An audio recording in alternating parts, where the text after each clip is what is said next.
Welcome to my class, everyone. And I would like to start my class with Anne Sullivan, Helen Keller's legacy.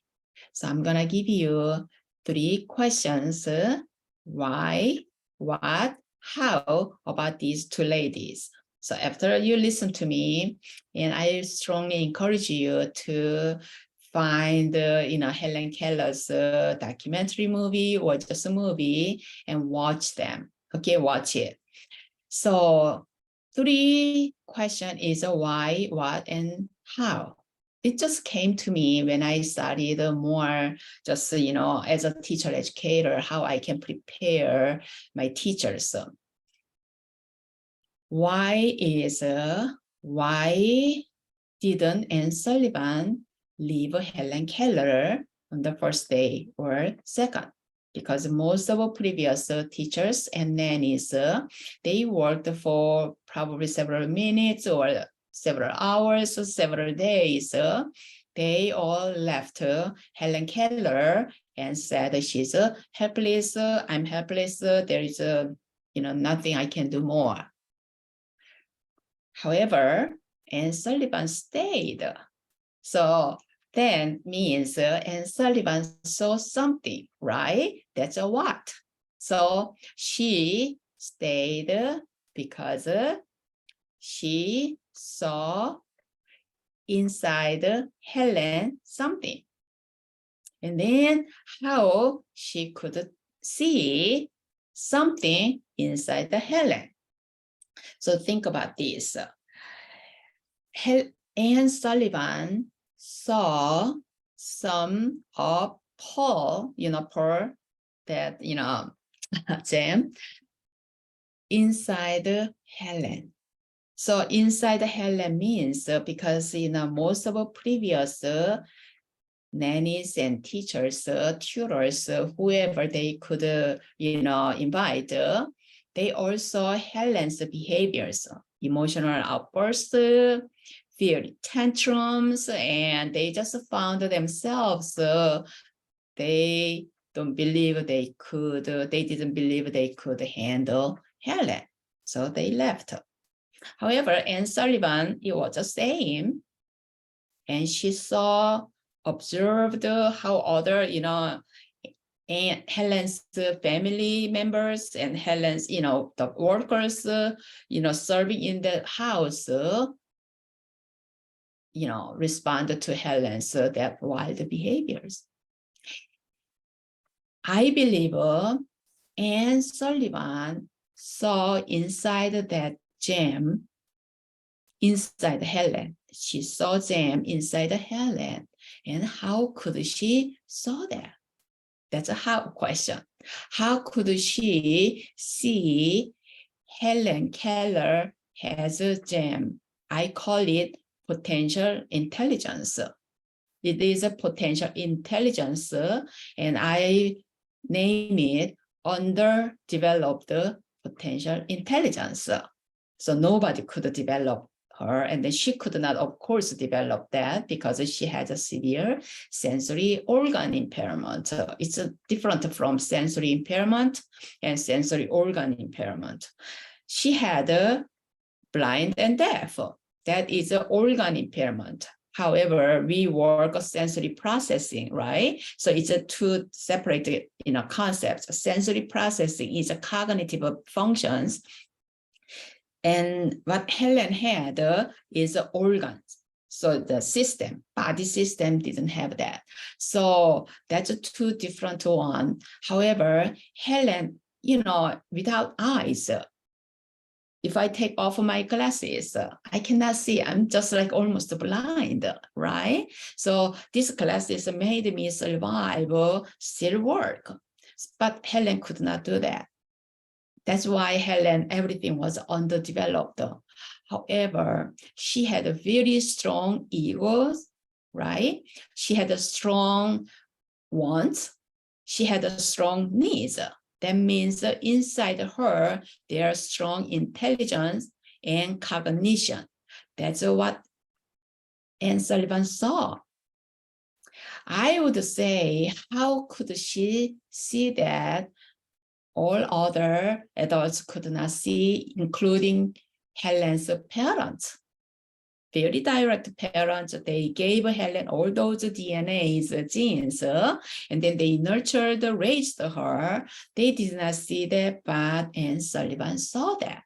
So how could she see that? That's my main reason why I am talking about, Helen Keller and Anne Sullivan's, because this is our perspectives, our insights, how we see ourselves. And then you have to ask yourself who you are. We call it a self-identity, right? Self-concept, self-identity. So as a person, as a professional, right? We have as a person, when we ask, what is the philosophy of teaching and learning? Most of people, who are you? Talk about yourself. And then we all start about, I'm the, girl, lady, or mom and teacher, and then you just name it, right? I'm sister, brother, you name it. However, as a professional identity, professional self-identity, who you are. I see previous, those adults, they came, they just want to work. That's why they came. However, they saw Helen and they left. And then Anne Sullivan. So these two, here are groups. This is Anne Sullivan. I believe Anne Sullivan's beginning and her identity was she was a teacher. She was an educator. That's how Anne Sullivan's, I believe this is just a subconscious, not really like a real consciousness.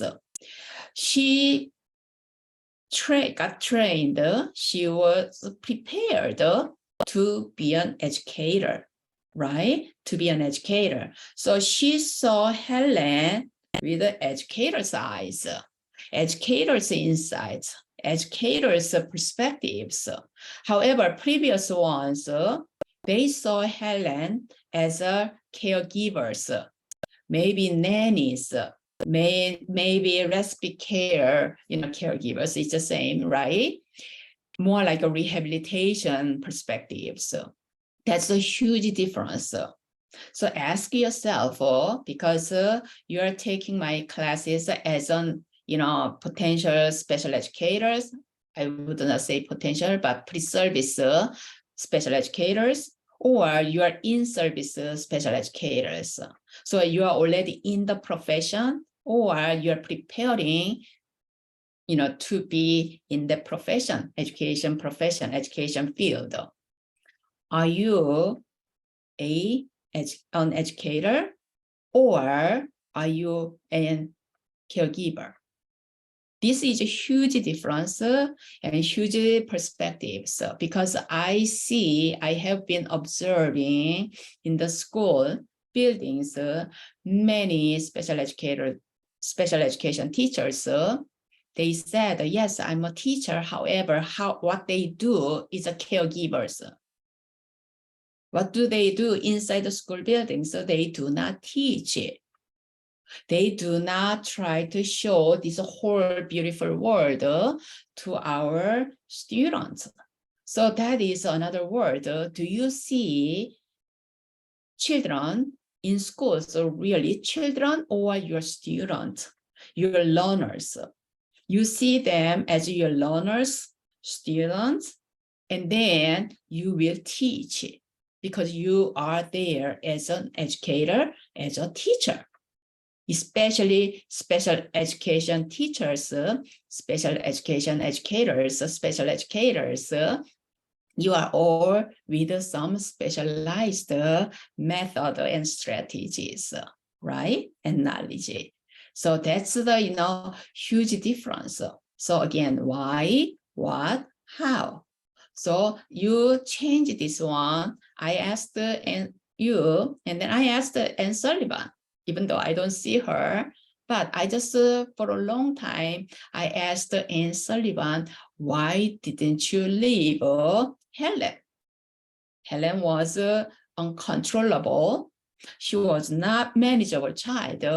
Why didn't you leave? Why you didn't leave Helen Keller? I asked her. And then I concluded because she saw inside the gem in Helen and underdeveloped potential intelligence. How could she see that? Because she's a teacher. She's an educator. That's Anne Sullivan's self-identity. Once you see that, and then your teacher's eyes don't see behaviors as a behaviors. Teacher's eyes see those behaviors, those emotional outbursts as Helen Keller's communication, behavioral communication, because she had a severe impairment and she could not learn those languages, how to verbally communicate. So she was communicating with the world, with their parents, with the adults, through her behaviors, through her emotions. She just showed them how much I'm so frustrated. I have intellectual curiosities in this world. I am very curious about this world. I'm dying to learn about this world. However, nobody's teaching me. So very smart lady, Helen Keller, smart girl. Helen Keller was frustrated. That's how she dealt with the whole world.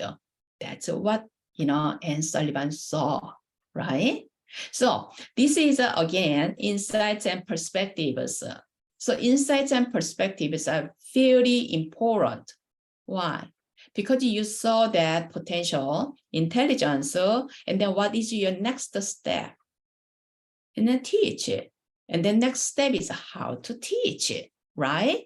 That is a basic concept of individualized education program. Individualized education program. It is a very beautiful word, 3 words. However, many teachers abuse these 3 words.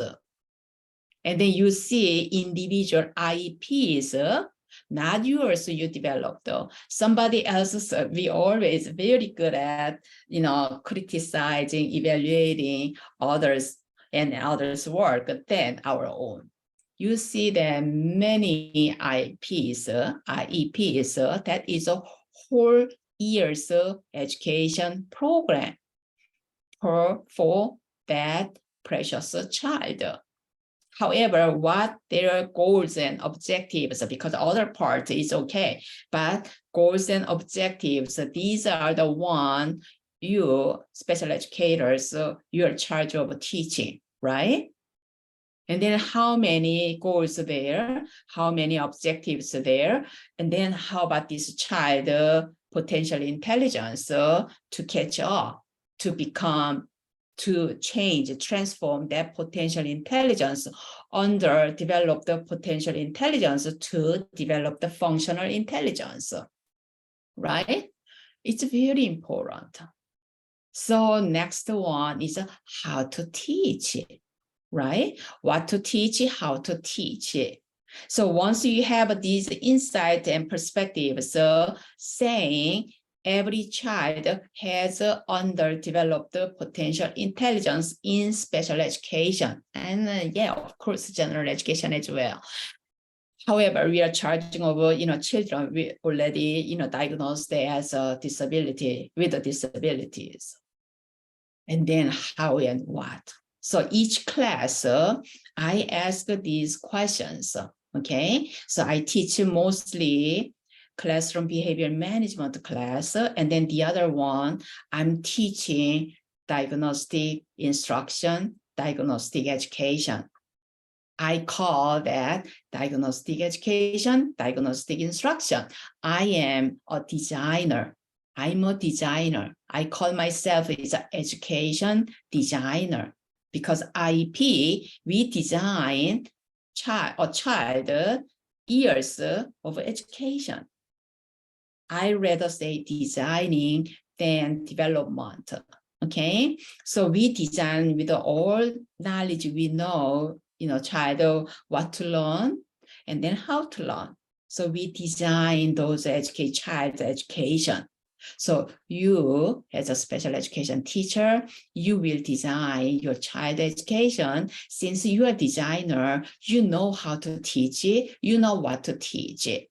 So we design house, we design clothing, we design even, those show business, even people design actors and actresses and singers, right? So we all in this whole world is just designing, we are designing the children's education. So how you're going to teach it, what you're going to teach it. That's what Anne Sullivan probably thought a lot while teaching through Helen Keller. Because her whole life she taught Helen Keller, right? So how much she probably think she taught this and then she stopped, didn't work. And then she taught this, didn't work. And then how to teach it, how much more chop, more edible pieces I need to chop so she can easily chew and digest if we compare to food. Okay, so hopefully this is my basic, main, primary, my philosophy and my beliefs and my insights and my perspectives.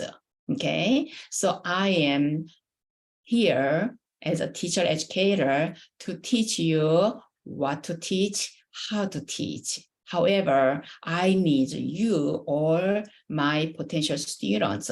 You are all teachers. You're gonna go out. I cannot go out to the school field and then teach directly children, right? So I'm preparing teachers to be like Anne Sullivan. So I want you all have that Anne Sullivan's role model and perspectives and insight and beliefs, and then you will continuously study, research whole life, because in special education, we all know the individual child is so different, right? That's why we have a individualized education program. So we're gonna design out each child educational path based on their underdeveloped potential intelligence. Okay, so I'm very just excited to have you all in my class. And I just continue work, and then feel free to contact me with any questions. Okay, I'm gonna stop here.